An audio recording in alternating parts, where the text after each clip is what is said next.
और मेरी अम्मी का नाम है नासिर नसरीन शुक्ला।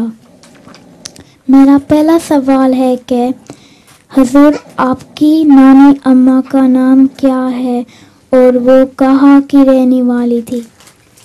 हुजूर की नानी अम्मी का क्या नाम था और वो कहाँ की रहने वाली थी? नानी अम्मा सिहाले की थी।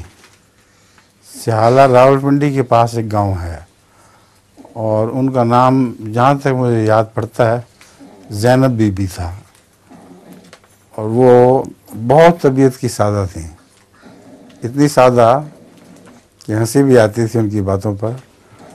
एक दफ़ा हज़रत अम्मा जान के घर बैठी हुई थी तो कुनीन की गोली उठा के, कुनीन की गोली पड़ी थी, उठाई और देख के कहने लगी किसी शायदा आंडड़ा है, किसी शायदा आंडड़ा है, किसी चीज़ का अंडा है।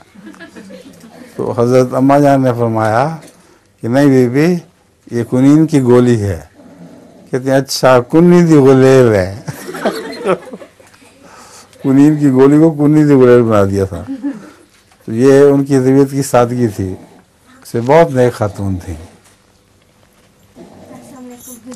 उन्हीं को देख के हज़रत मसीह मौला ने फरमाया था ना कि ये भिश्ती टब्बर है।